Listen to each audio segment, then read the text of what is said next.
Good morning to everybody. आज हम लोग अपने नेक्स्ट टॉपिक की ओर आगे बढ़ेंगे, that is the structure of the megasporophyll, megasporangium and in the process of megasporangium the process of megasporogenesis and मेगागैमेटोजेनेसिस।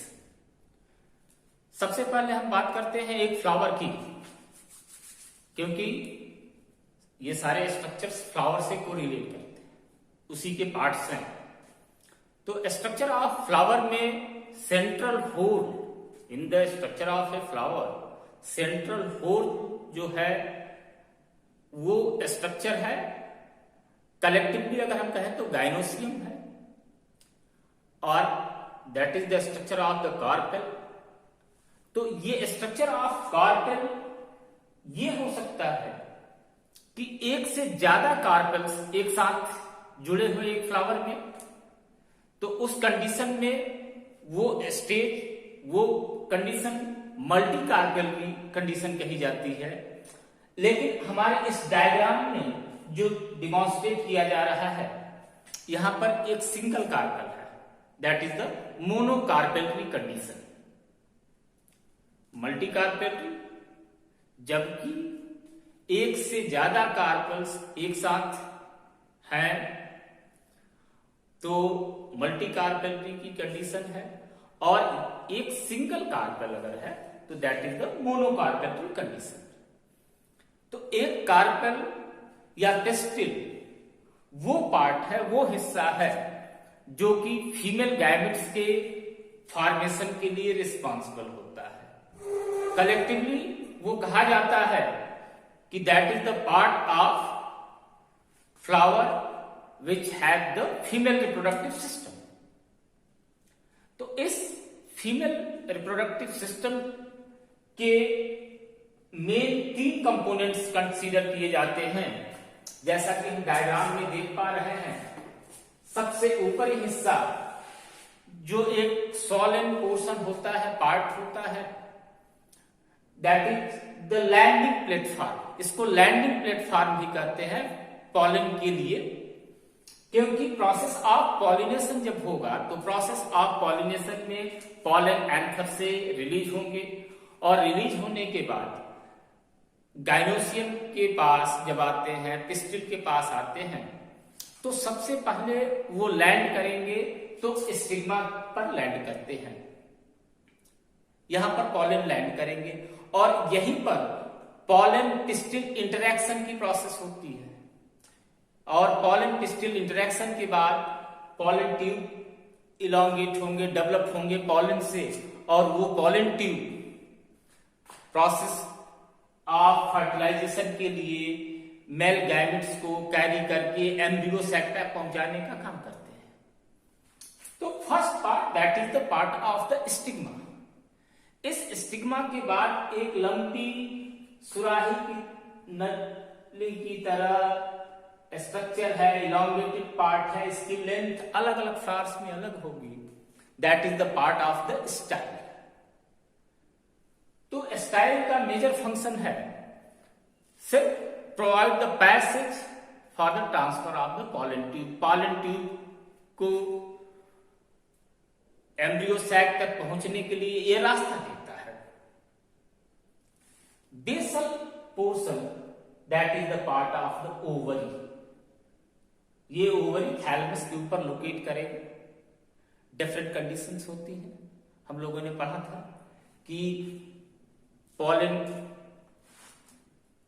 के आने के लिए स्टाइल है, स्टाइल के रीजन से ट्रांसफर होकर पॉलन ओवरी के रीजन में आएगा। अब इस ओवरी के रीजन में अगर सिंगल ओव्यूल है तो इस ओव्यूल की लोकेशन क्या होगी? लोकेशन ओवरी के अंदर एक कैविटी है, एक स्पेस है जहां पर कि ओव्यूल्स लोकेट करते हैं। ओव्यूल्स का नंबर 1 हो सकता है और बहुत सारे ओव्यूल्स भी होंगे, ये डिफरेंट कंडीशन है। लेकिन हर एक ओव्यूल ओवेरियन कैविटी के अंदर ही लोकेट करेगा और इस ओवेरियन कैविटी के अंदर ओव्यूल्स जो कि ओवरी से कनेक्टेड होंगे तो एक स्टॉक के थ्रू कनेक्ट होंगे, जैसा कि हम इस दूसरे डायग्राम में देख पा रहे हैं। यहां पर एक सिंगल ओव्यूल का स्ट्रक्चर ड्रा किया गया है। इस ओव्यूल के स्ट्रक्चर में हम देख पा रहे हैं कि एक स्टॉक है, that is the structure of the funicle. इस फ्यूनिकल या स्टॉक के through, that is the connecting stock of the ovule from the ovary, इस ओव्यूल और ओवरी को कनेक्ट करने वाला ये स्टॉक फ्यूनिकल। फ्यूनिकल की कनेक्टिविटी इस ओव्यूल से है और जहां पर फ्यूनिकल और ये ओव्यूल कनेक्ट होते हैं, that is the point of the hilum.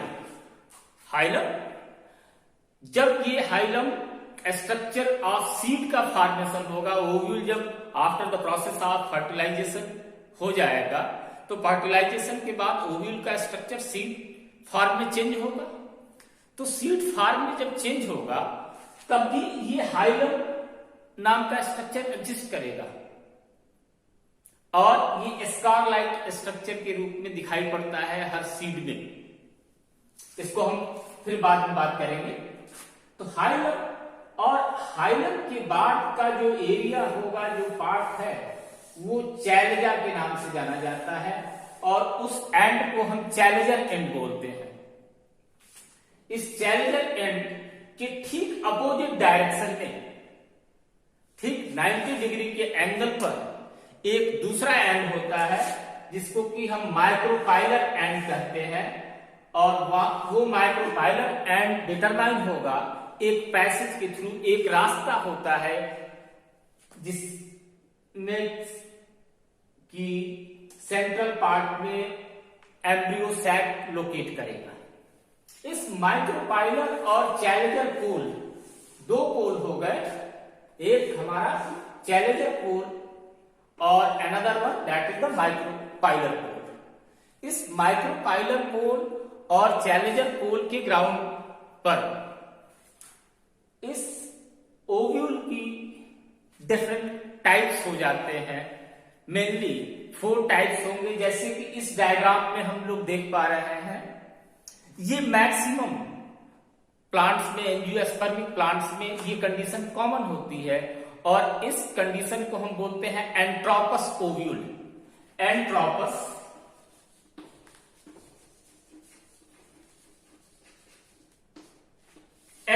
Ovule. तो अगर हमको एंट्रोपस ओव्यूल डिस्क्राइब करना होगा तो हम कहेंगे कि anatropous ovule is that type of ovule, उस तरह का ओव्यूल होता है जहां की चैलेंजर एंड और माइक्रोपाइलर एंड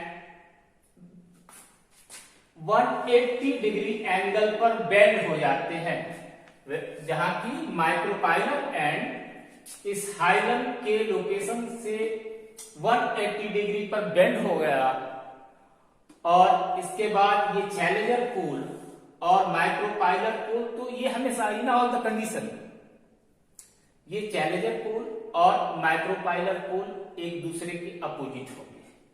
ये हमको कंफर्म कर लेना है कि ये एक दूसरे के 90 डिग्री एंगल पर ही लोकेट करेंगे। अब इन दोनों के साथ इस स्ट्रक्चर ऑफ फ्यूनिकल और हाइलम की कंडीशनिंग हमको कंफाइन करनी है। तो फ्यूनिकल और हाइलम के रेफरेंस में ये माइक्रोपाइल 180 डिग्री पर अगर बेंड हो रहा है तो वो कंडीशन हो गई एंट्रोपस कंडीशन। लेकिन इसके जस्ट अपोजिट अगर ये चारों कंडीशन, ये structure of hilum, structure of funicle, chalaza और माइक्रोपाइल, अगर चारों स्ट्रेट लाइन में है, जैसे बेसल पोर्शन पे हम फ्यूनिकल है, फ्यूनिकल के बाद हाइलम, हाइलम के बाद चैलेंजा और चैलेंजा के ऊपर स्ट्रेट अगर माइक्रोपाइलर रीजन है तो वो कंडीशन होगी आर्थोट्रॉपस और एंट्रोपस। आर्थोट्रॉपस, ट्रॉपस, or that is commonly known as the atropos condition. Entropos and atropos are orthotropous. अब यही कंडीशन अगर हो रही है कि ये हमारा फ्यूनिकल है और फ्यूनिकल के बाद ये हाइलम है और हाइलम के बाद ये एक एंड पर चैलेंजा हो जा रहा है और दूसरे एंड पर माइक्रोपाइल हो जा रहा है, तो उस कंडीशन में एक तीसरी कंडीशन होगी। ये तीसरी कंडीशन होगी हेमीट्रॉपस की। ये है हेमीट्रॉपस,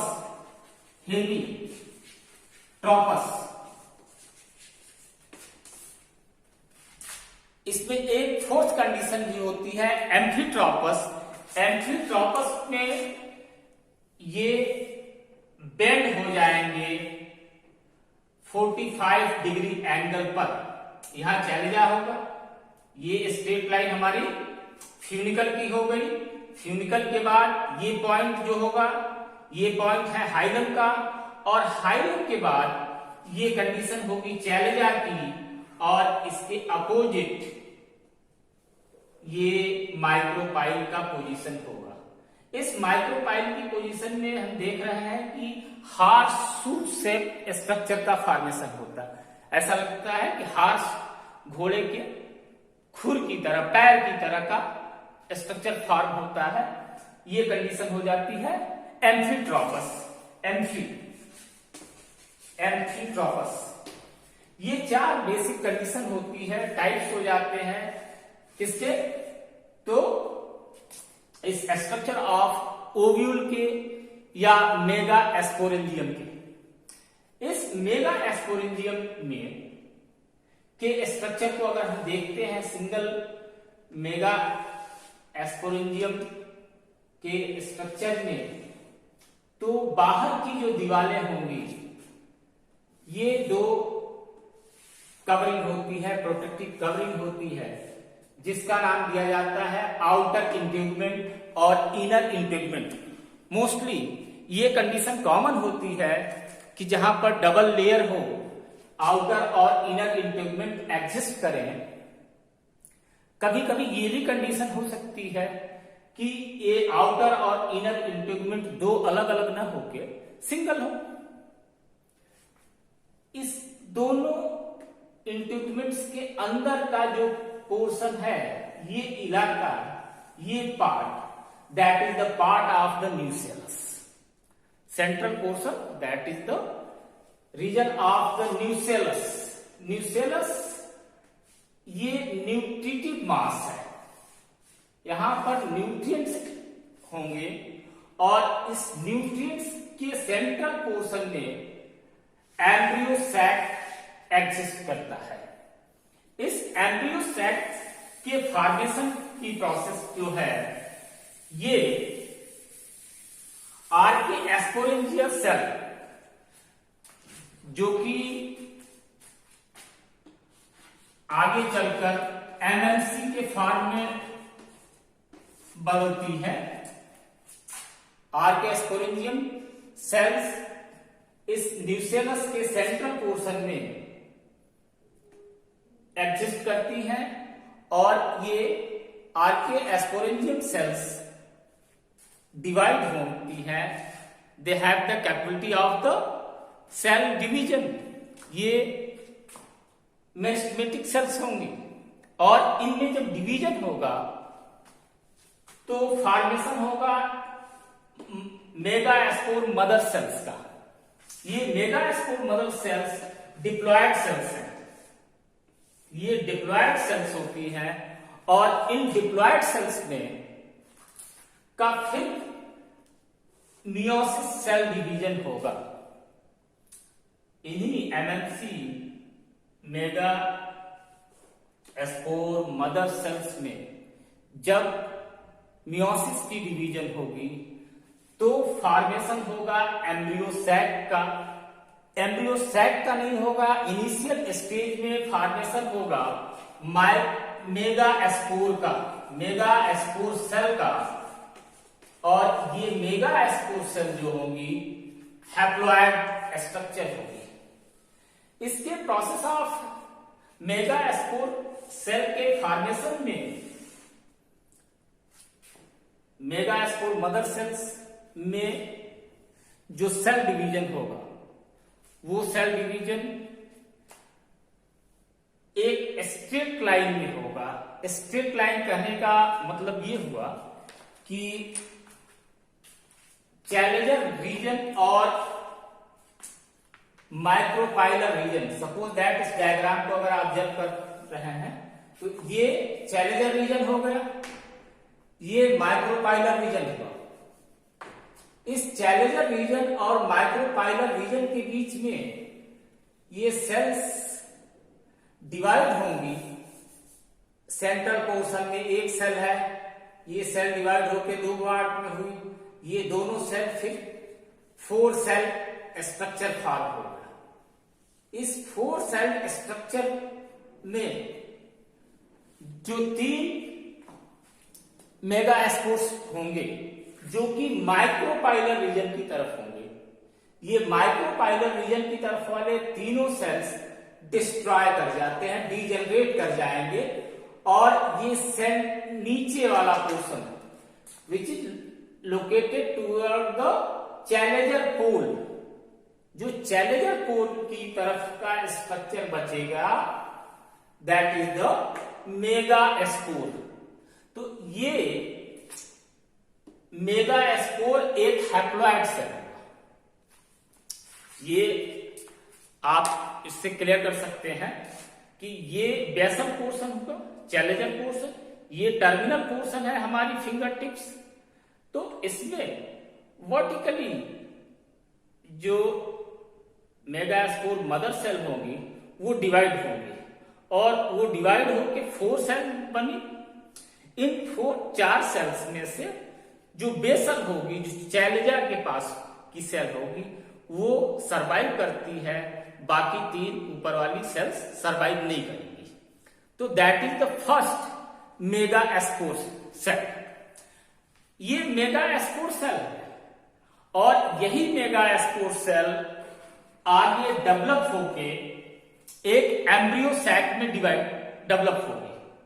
ये सेंट्रल पोर्शन तो कलेक्टिवली जो एम्ब्रियो सैक का फॉर्मेशन हो रहा है, एम्ब्रियो सैक का formation that is the process of the megagametogenesis. थोड़ा सा इस पर फोकस करना जरूरी है, इंपॉर्टेंट पॉइंट है।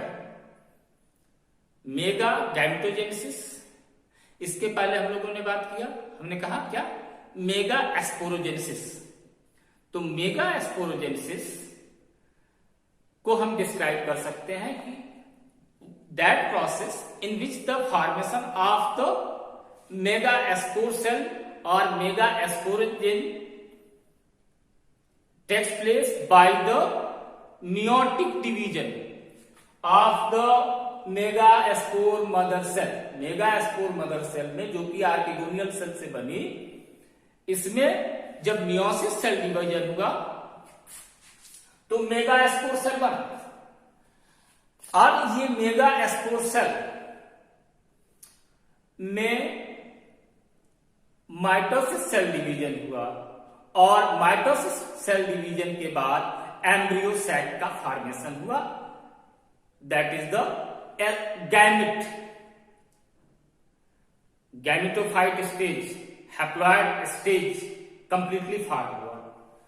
तो ये सेंट्रल पोर्शन जो एम्ब्रियो सैक है ये फॉर्म होता है। अब इस एम्ब्रियो सैक के अंदर के स्ट्रक्चर को हम इस नेक्स्ट डायग्राम में समझने की कोशिश करेंगे। इस एम्ब्रियो सैक एक सिंगल सेल स्ट्रक्चर हुआ, लेकिन इस सिंगल सेल स्ट्रक्चर में 3 सक्सेसिव सेल डिवीजन होंगे। There will be the 3 successive cell division in the embryo sac. और एक सिंपली एक सेल डिवाइड हुआ, 2 बने, 2 से 4 बने, 1 2 3 4 टू ये 8 सेल्स स्ट्रक्चर मिला, 1 2 3 4 5 6 7 8 सेल्स फॉर्म हो गई। और इसके बाद इन सारी न्यूक्लियाइज का एक स्पेसिफिक लोकेशन, अलग अलग लोकेशन पर ये डिस्ट्रीब्यूट हो जाती है।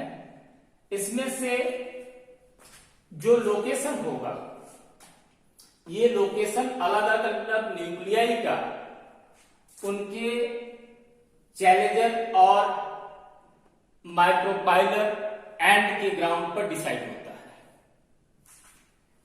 ये जो सेल्स 3 सेल्स जो यहां दिखाई पड़ रही हैं, जिनको कि हम लोगों ने एंटीपोडल सेल के नाम से लिखा है, यहां पर ये तीनों सेल्स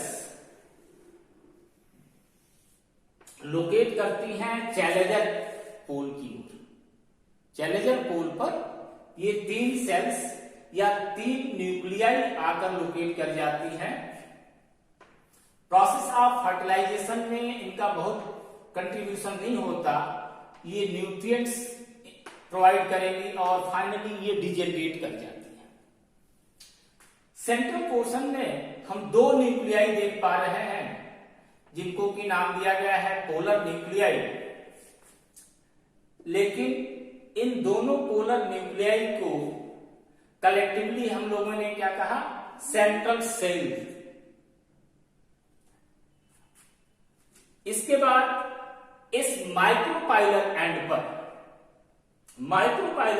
पर 3 सेल्स दिखाई पड़ रही हैं, जिसमें से कि 2 बेसल सेल्स हैं सिनर्जिड, और इस सिनर्जिड में फाइलिफॉर्म एपरेटस होते हैं। ये फाइलिफॉर्म एपरेटस हेल्पफुल होते हैं प्रोसेस ऑफ फर्टिलाइजेशन में। ये एक तरह से 2 गॉड सेल्स हैं। इस माइक्रोपाइलर रीजन से जब पॉलन ट्यूब अंदर आएगा मेल न्यूक्लियस को लेके, तो वहां पर ये दोनों सिनर्जिड गार्ड का रोल परफॉर्म करती हैं। और इन दोनों के सेंटर में एक सेल है जिसको कि एग न्यूक्लियस कहा जाता है। तो कलेक्टिवली हम क्या देख पा रहे हैं कि there are the total number of nuclei are 8। Total nuclei की जो संख्या है, टोटल नंबर ऑफ न्यूक्लियस जो है वो 8 है। 3 सक्सेसिव डिवीजन हुआ, 1 से 2 हुए, 2 से 4 हुए, 4 से 8 हुए, और इन 8 की लोकेशन हमने देख ली, 1 2 3 4 5 6 7 एंड 8 ये हो गए। बट इस एम्ब्रियो सैक को के स्ट्रक्चर को जो कि प्रोसेस ऑफ फर्टिलाइजेशन के लिए अब तैयार हो चुका है, इसको 8 न्यूक्लिएटेड और 7 सेल्ड स्ट्रक्चर कहा जाता है। इस पर ध्यान देना जरूरी है। कैसे? ये 3 एंटीपोडल सेल्स हैं, 3 न्यूक्लियस हैं, ठीक है। यहां 2 सिनर्जिड हैं, 2 सेल्स हैं, 2 न्यूक्लियस हैं, ठीक है। इसके साथ ये एक न्यूक्लियस है, यहां भी एक सेल है, एक न्यूक्लियस है।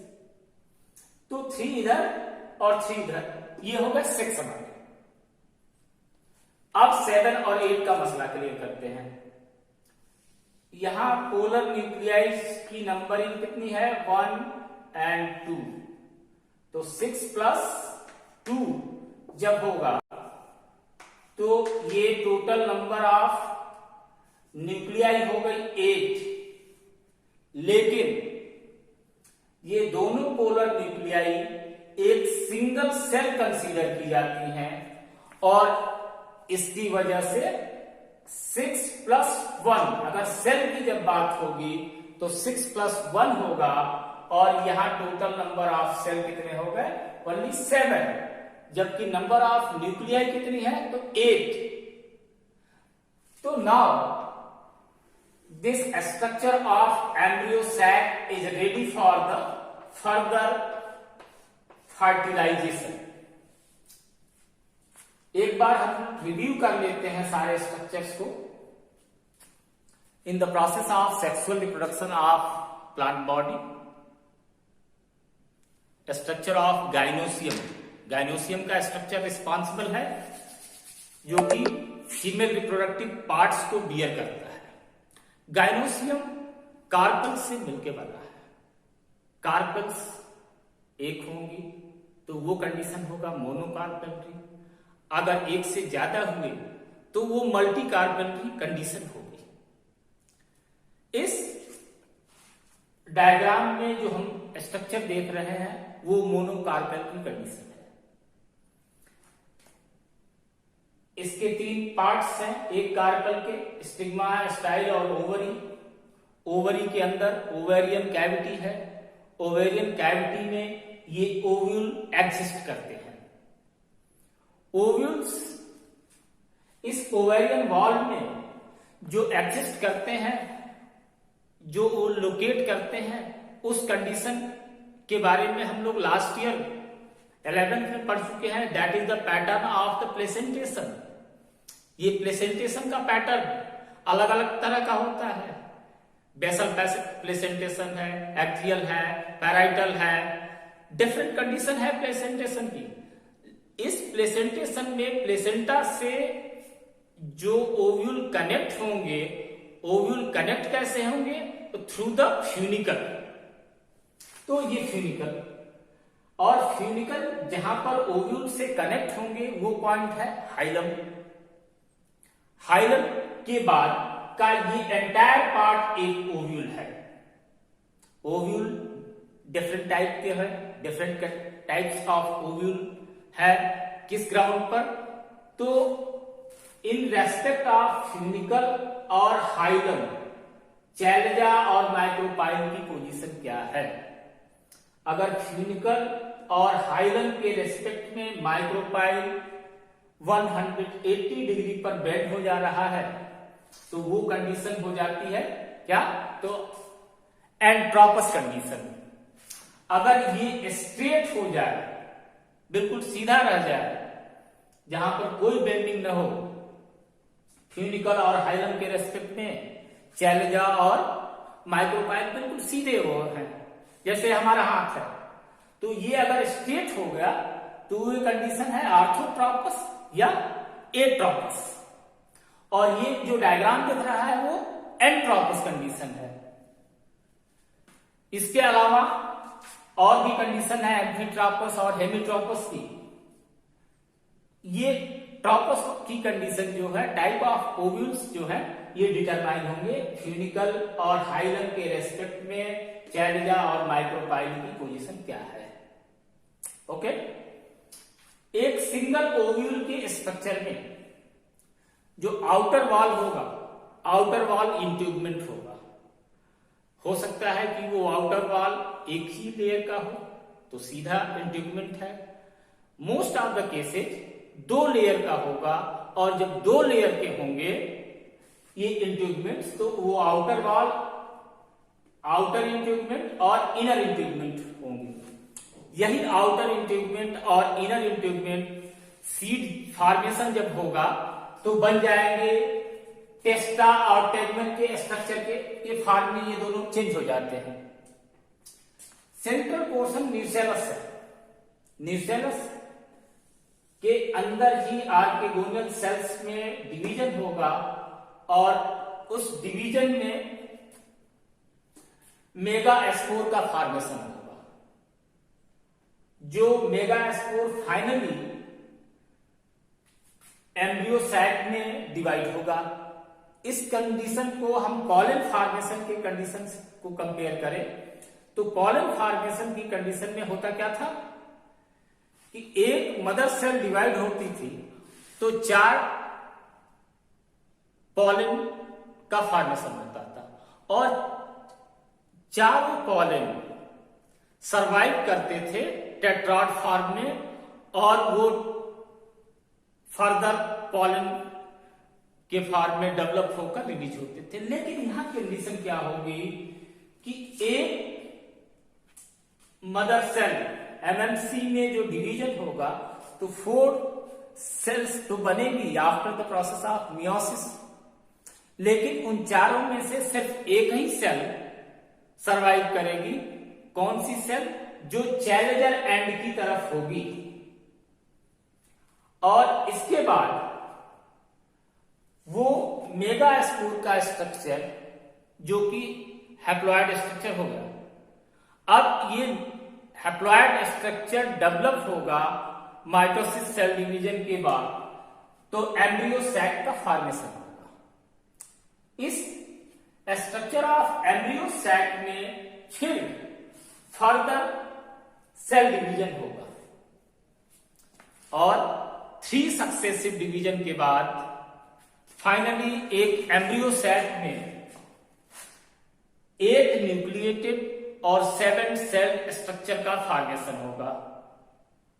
ये स्ट्रक्चर अब एम्ब्रियो सैक का अब तैयार है प्रोसेस ऑफ फर्टिलाइजेशन के लिए। Okay, thank you very much to you all of you.